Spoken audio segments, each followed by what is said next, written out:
Hi friends, ಹೇಗಿದ್ದೀರಾ? ಎಲ್ಲ ಚೆನ್ನಾಗಿದ್ದೀರಾ ಅಂತ ಅಂದ್ಕೊಳ್ತೀನಿ. ವರ್ಣಿಕಾ ಅಡುಗೆ ಮನೆಗೆ ಸ್ವಾಗತ. ಇವತ್ತಿನ ನೋಡೋದಲ್ಲಿ ತರಕಾರಿ ಬೇಳೆನ ಬಳಸದೆ ತುಂಬಾ ಟೇಸ್ಟಿಯಾಗಿರುವಂತಹ ಒಂದು ಸಾಂಬಾರ್ ರೆಸಿಪಿನ ಯಾವ ರೀತಿಯಾಗಿ ಮಾಡೋದು ಅಂತ ತಿಳಿಸ್ಕೊಡ್ತಾ ಇದ್ದೀನಿ. ತುಂಬಾ ಟೇಸ್ಟಿಯಾಗಿರುತ್ತೆ. ಹಾಗಾದರೆ ಬನ್ನಿ ತಡ ಮಾಡದೆ ರೆಸಿಪಿನ ಶುರು ಮಾಡೋಣ. ವಿಡಿಯೋ ನೋಡೋದಕ್ಕೂ ಮೊದಲು ನೀವಿನ್ನು ನನ್ನ ಚಾನಲನ್ನು ಸಬ್ಸ್ಕ್ರೈಬ್ ಮಾಡದೆ ನೋಡ್ತಾ ಇದ್ದರೆ ಪ್ಲೀಸ್ ಸಬ್ಸ್ಕ್ರೈಬ್ ಮಾಡ್ಕೊಳ್ಳಿ. ಹಾಗೆಯೇ ಪಕ್ಕದಲ್ಲಿ ಬರುವಂತಹ ಬೆಲ್ ಐಕನನ್ನು ಕ್ಲಿಕ್ ಮಾಡಿ. ಹಾಗಾದರೆ ಬನ್ನಿ ತಡ ಮಾಡದೆ ರೆಸಿಪಿನ ಶುರು ಮಾಡೋಣ. ಇದನ್ನು ಮಾಡಲಿಕ್ಕೆ ಮೊದಲು ನಾನಿಲ್ಲಿ ಒಂದು ಪ್ಯಾನಿಗೆ ಸ್ವಲ್ಪ ಮಸಾಲೆಗಳನ್ನು ಹುರ್ಕೊಳ್ತಾ ಇದ್ದೀನಿ. 3 ಗಡ್ಡೆ ಆಗುವಷ್ಟು ಬೆಳ್ಳುಳ್ಳಿ, 5-6 ಗರಿ ಆಗುವಷ್ಟು ಕರಿಬೇವು ಸೊಪ್ಪು, ದೊಡ್ಡ ಚಮಚೆಯಲ್ಲಿ 1 ಚಮಚ ಆಗುವಷ್ಟು ಜೀರಿಗೆ, ಹಾಗೆಯೇ 2 ಪೀಸು ಚಕ್ಕೆ, 3 ಪೀಸ್ ಆಗುವಷ್ಟು ಲವಂಗ, ಹಾಗೆಯೇ ಏಲಕ್ಕಿನ ತಗೊಂಡಿದ್ದೀನಿ. ಎಲ್ಲವನ್ನೂ ಇವಾಗ ಮೊದಲು ನಾನಿಲ್ಲಿ ಪ್ಯಾನಿಗೆ ಹಾಕ್ಕೊಂಡು ಫ್ರೈ ಮಾಡ್ಕೊಳ್ತಾ ಇದ್ದೀನಿ. ಇದಕ್ಕೆ ಸ್ವಲ್ಪ ಎಣ್ಣೆನ ಹಾಕ್ಕೊಂಡು ಫ್ರೈ ಮಾಡ್ಕೊಳ್ಳಿ, ಚೆನ್ನಾಗಿರುತ್ತೆ. ಉರಿನ ಪೂರ್ತಿಯಾಗಿ ಲೋ ಫ್ಲೇಮ್ನಲ್ಲೇ ಇಟ್ಟು ಫ್ರೈ ಮಾಡ್ಕೊಂಡು ತಗೊಳ್ಬೇಕು. ಇದಕ್ಕೆ ಕರಿಬೇವು ಸೊಪ್ಪನ್ನು ಸ್ವಲ್ಪ ಜಾಸ್ತಿ ಅನ್ನೋಂಗೆ ಹಾಕ್ಕೊಳ್ಳಿ. ರುಚಿ ಅಂತೂ ತುಂಬಾ ಚೆನ್ನಾಗಿ ಬರುತ್ತೆ. ಕರಿಬೇವು ಸೊಪ್ಪು ಹಾಗೆಯೇ ಬೆಳ್ಳುಳ್ಳಿ, ಜೀರಿಗೆ ಇವು ಮೂರನ್ನು ಸ್ವಲ್ಪ ಜಾಸ್ತಿ ಅನ್ನೋಂಗೆ ಹಾಕ್ಕೊಳ್ಬೇಕು. ಸಾಂಬಾರು ಫ್ಲೇವರ್ ಅಂತೂ ತುಂಬಾ ರುಚಿಯಾಗಿ ಬರುತ್ತೆ ಅಂತಲೇ ಹೇಳ್ಬೋದು. ಆದಷ್ಟು ಲೋ ಫ್ಲೇಮ್ನಲ್ಲೇ ಇಟ್ಟು ಎಲ್ಲ ಪದಾರ್ಥನೂ ಚೆನ್ನಾಗಿ ಫ್ರೈ ಆಗೋ ರೀತಿಯಾಗಿ ಹುರ್ಕೊಂಡು ತಗೊಳ್ಳಿ. ನೋಡಿ, ಈ ರೀತಿಯಾಗಿ ಎಲ್ಲ ಪದಾರ್ಥನೂ ಚೆನ್ನಾಗಿದು ಫ್ರೈ ಆಗಬೇಕು. ಇದು ಪೂರ್ತಿಯಾಗಿ ತಣ್ಣಗಾದ್ಮೇಲೆ ಇದಕ್ಕೆ ಸ್ವಲ್ಪ ನೀರನ್ನು ಹಾಕ್ಕೊಂಡು ಪೂರ್ತಿ ನುಣ್ಣದಾಗೆ ಇದನ್ನು ಗ್ರೈಂಡ್ ಮಾಡ್ಕೊಂಡು ತಗೊಳ್ಳಿ. ಇವಾಗ ನಾನಿಲ್ಲಿ ಇನ್ನೊಂದು ಪಾತ್ರೆಗೆ ಸ್ವಲ್ಪ ಎಣ್ಣೆನ ಹಾಕ್ಕೊಳ್ತಾ ಇದ್ದೀನಿ. ದೊಡ್ಡ ಚಮಚೆಯಲ್ಲಿ ಒಂದು 3-4 ಚಮಚ ಆಗುವಷ್ಟು ಹಾಕ್ಕೊಂಡ್ರೆ ಸಾಕಾಗುತ್ತೆ. ಇದಕ್ಕೆ 1 ಚಮಚ ಆಗುವಷ್ಟು ಜೀರಿಗೆ ಮತ್ತು ಸಾಸಿವೆ ಎರಡನ್ನೂ ಒಟ್ಟಿಗೆ ಹಾಕ್ಕೊಳ್ತಾ ಇದ್ದೀನಿ. ಹಾಗೆಯೇ 1 ಗರಿ ಆಗುವಷ್ಟು ಕರಿಬೇವು ಸೊಪ್ಪು, ಇದ್ರ ಜೊತೆಗೆ 2 ಬ್ಯಾಡಗಿ ಒಣಮೆಣಸಿನಕಾಯಿನ ಹಾಕ್ಕೊಳ್ತಾ ಇದ್ದೀನಿ.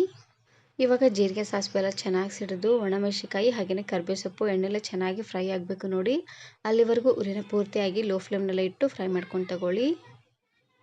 ನಾನು ಇದೇ ರೀತಿ ಬಹಳಷ್ಟು ವೆರೈಟಿ ಆಗಿರುವಂತಹ ಸಾಂಬಾರ್ ರೆಸಿಪೀಸ್ನ ಅಪ್ಲೋಡ್ ಮಾಡಿದ್ದೀನಿ. ವಿಡಿಯೋ ನೋಡಿಲ್ಲ ಅಂದರೆ ಈ ವಿಡಿಯೋ ಕೊನೆಯಲ್ಲಿ ಹಾಕಿರ್ತೀನಿ, ನೋಡಿ ಚೆಕ್ ಮಾಡಿ. ನೋಡಿ, ಈ ರೀತಿಯಾಗಿ ಎಲ್ಲವೂ ಚೆನ್ನಾಗಿ ಫ್ರೈ ಆದಮೇಲೆ ಇವಾಗ ನಾನಿಲ್ಲಿ ಹುಣಸೆ ಹಣ್ಣಿನ ರಸನ ಹಾಕ್ಕೊಳ್ತಾ ಇದ್ದೀನಿ. 1 ಲಿಂಬೆ ಹಣ್ಣಿನ ಗಾತ್ರದ ಹುಣಸೆ ಹಣ್ಣನ್ನು ಒಂದು ಅರ್ಧ ಗಂಟೆ ಅಷ್ಟೊತ್ತು ನೆನೆಸಿ ಅದರ ರಸನ ಹಾಕ್ಕೊಳ್ತಾ ಇದ್ದೀನಿ. ಜೀರಿಗೆ ಸಾಸಿವೆ ಎಲ್ಲ ಚೆನ್ನಾಗಿ ಫ್ರೈ ಆದಮೇಲೆ ಹಾಕ್ಕೊಳ್ಬೇಕು. ಹಾಗೆಯೇ ಇದಕ್ಕೆ ನಾನಿಲ್ಲಿ 1/4 ಚಮಚ ಆಗುವಷ್ಟು ಅರಶಿನ ಪುಡಿ, 3 ಚಮಚ ಆಗುವಷ್ಟು ಅಚ್ಕಾರದ ಪುಡಿನ ಹಾಕ್ಕೊಳ್ತಾ ಇದ್ದೀನಿ. ಖಾರ ಪುಡಿ ನಿಮ್ಗೆ ಎಷ್ಟು ಬೇಕೋ ಅಷ್ಟು ಖಾರನ ನೀವು ಇಲ್ಲಿ ಹಾಕ್ಕೊಳ್ಬೋದು. ನಾನಿಲ್ಲಿ 3 ಚಮಚ ಆಗುವಷ್ಟು ಹಾಕ್ಕೊಳ್ತಾ ಇದ್ದೀನಿ. ಉರಿನ ಪೂರ್ತಿಯಾಗಿ ಲೋ ಫ್ಲೇಮ್ನಲ್ಲೇ ಇಟ್ಟು ಹುಣಸೆ ಹಣ್ಣಿನ ರಸನ ಹಾಕ್ಕೊಳ್ಬೇಕು, ಇಲ್ಲಾಂದರೆ ಎಣ್ಣೆ ಸಿಡಿದ್ಬಿಡುತ್ತೆ ನೋಡಿ. ಹಾಗಾಗಿ ನೋಡಿ, ಇವಾಗ ಖಾರ ಪುಡಿ ಹಾಗೆಯೇ ಅರಿಶಿನ ಪುಡಿನ ಹಾಕ್ಕೊಂಡು ಚೆನ್ನಾಗಿ ಇದನ್ನು ಕುದಿಸ್ಕೊಂಡು ತಗೊಳ್ಬೇಕು. ಖಾರ ಪುಡಿ ಹಾಗೆಯೇ ಅರಿಶಿನ ಎಲ್ಲ ಹುಳಿಲೇ ಚೆನ್ನಾಗಿ ಕುದಿಬೇಕು. ನೋಡಿ, 1 ಕುದಿ ಬರೋವರೆಗೂ ಕುದಿಸ್ಕೊಂಡ್ರೆ ಸಾಕಾಗತ್ತೆ.